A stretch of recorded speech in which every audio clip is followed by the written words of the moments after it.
Collections ഉണ്ട് ഇഷ്ടം പോലെ. അതേപോലെ തന്നെ നല്ല അഫോർഡബിൾ റേറ്റിന് നമുക്ക് ഒത്തിരി പീസസ് കിട്ടും. അപ്പം നമുക്ക് കയറി നോക്കാം. എൻ്റെ പൊന്നു ഗായ്സ്, അമ്മാതിരി കളക്ഷൻസാണ് ഓർമ്മയിൽ വരുന്നത്. ഇത് ലൊക്കേഷൻ വന്നിട്ട് നമ്മുടെ കോൺവെൻറ്റ് ജംഗ്ഷൻ്റെ അവിടെ ആയിട്ടാണ് വരുന്നത്, കൊച്ചി. അമ്മാതിരി കളക്ഷൻ എന്ന് പറഞ്ഞാൽ അമ്മാതിരി തിരക്കും. ഞാൻ ഒരു പ്രാവശ്യം പോയായിരുന്നു, പിന്നെ എൻ്റെ ഫ്രണ്ടിന് പോകണമെന്ന് പറഞ്ഞപ്പോഴേക്കും നമ്മൾ അതിലും കൂടി പോയത് കേട്ടോ.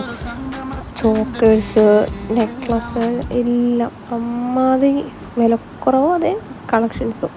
നിങ്ങളെന്തായാലും പോയി നോക്കണം കേട്ടോ. അവിടെ അതുപോലെ നമ്മൾ വെറുതെ പോയാൽ അതുപോലെ അവിടെ കളക്ഷൻസ് അമ്മാതിരി സാധനം അതുപോലെ അവിടെ തിരക്കും. ഉച്ച ടൈമിൽ നമുക്ക് എന്നിട്ടും അത്രയും തിരക്കായിരുന്നു. എന്തായാലും നിങ്ങളെന്തായാലും നോക്കാം കേട്ടോ. പറഞ്ഞാൽ ഒരു കമ്മലെടുക്കാണ്ട് പോയാൽ കേട്ടോ. ഇതിനൊക്കെ എന്തോ 60 രൂപ എന്തോ വരുന്നുള്ളൂ.